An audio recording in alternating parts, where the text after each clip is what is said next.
Welcome to Crimea and its jewel city, Yalta. Surrounded by mountains and forests, it has a soft Mediterranean climate. It's sunny, dry, and hot, and it determines a resort season from May to October. The heat is softened with sea breezes and short, heavy rains. The Black Sea warms up to 25 degrees Celsius in the summer.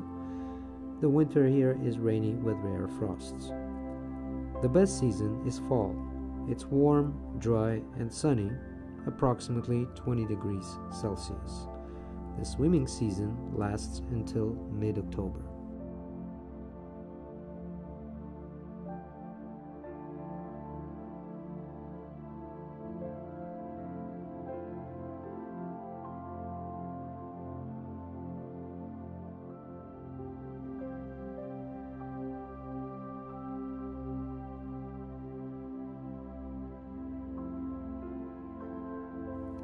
Yalta is also called the Sun City, as it has 276 sun days during the year.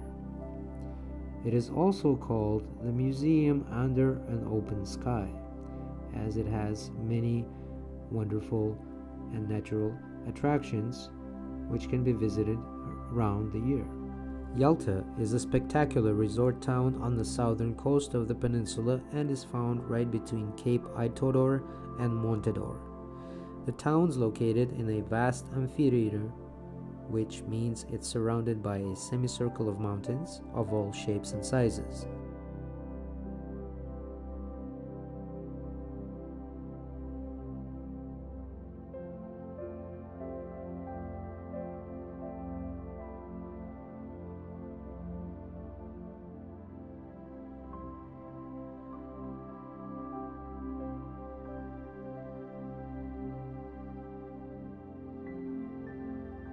It was the Greeks who founded the city around the 1st century.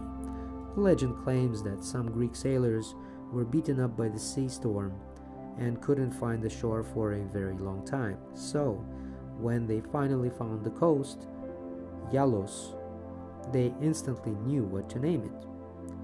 The Roman Byzantine Empire conquered the city in the Middle Ages, and it became a part of the Genoese colonies.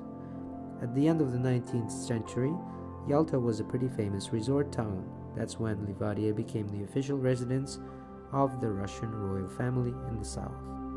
Nowadays, Yalta is a beautiful scenic resort town with hills, winding streets, ancient parks, numerous sanatoriums, and first-class luxury hotels. The locals call Yalta a gigantic open-air museum. Initially, it was built as a retreat for the country's elite, upper class, and that is why it has so many mansions, estates, and palaces that are carved into the rocky mountainous landscape. The streets in Yalta are quite curvy and give the tourists an amazing opportunity to take long walks and admire the views, and there's a huge number of superb buildings from the end of the 19th century.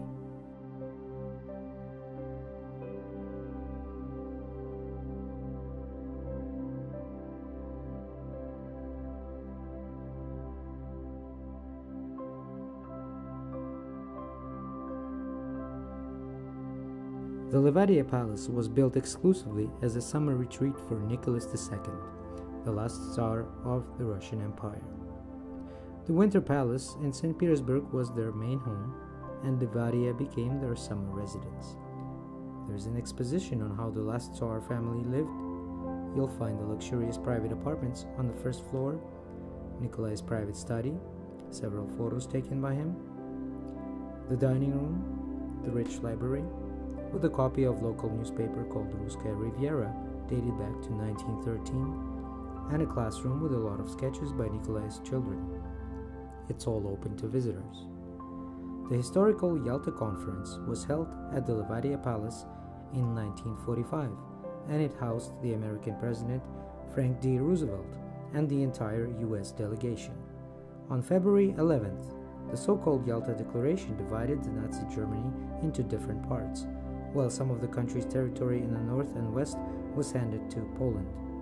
Currently, the palace is a museum open to tourists. But sometimes different kinds of international summits and official events take place here.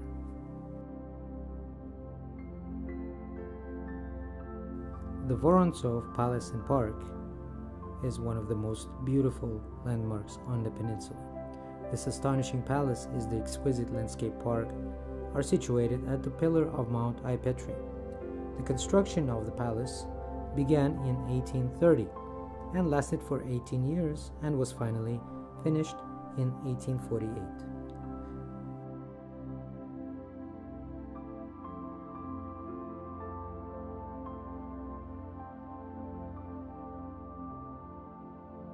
The Swallow's Nest is an iconic castle, and it was built between 1911 and 1912 on the top of a 40-meter cliff.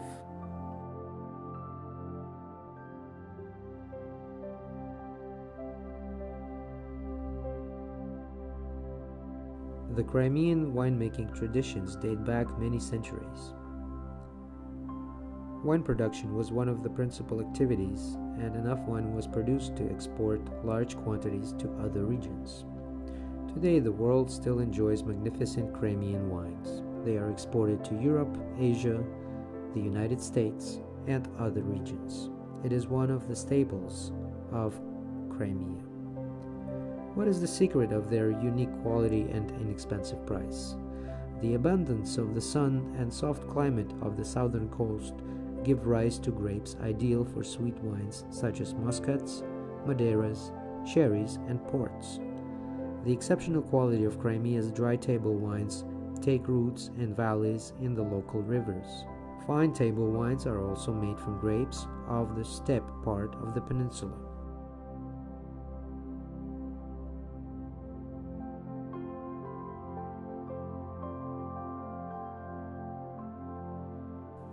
There are many activities that you can do in Yalta. For example, a lot of people come here for deep sea diving to explore the shores of the Black Sea.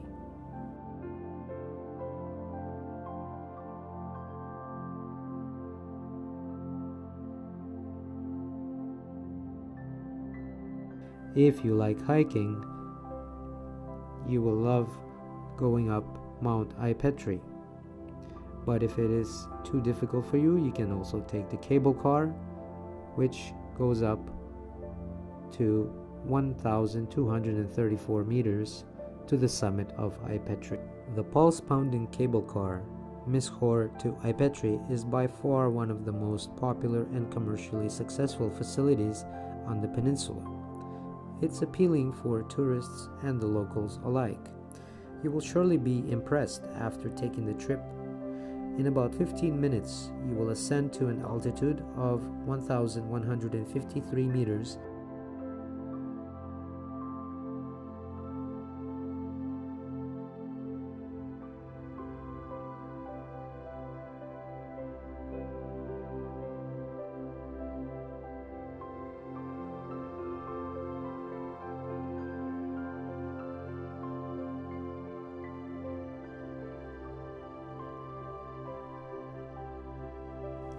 Downtown Yalta is a perfect place to go in the evening.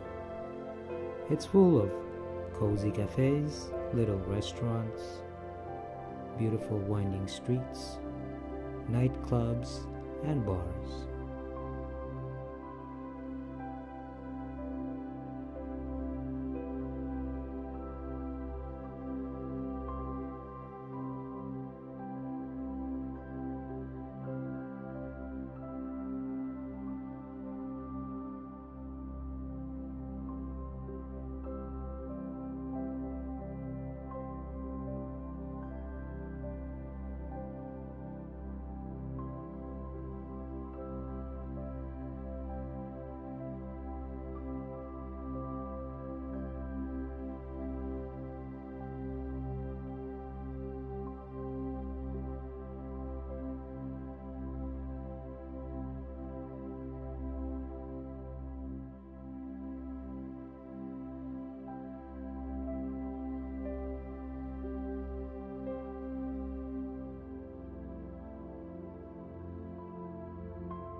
Come to Crimea and enjoy a world-class vacation with CrimeaTravels.com.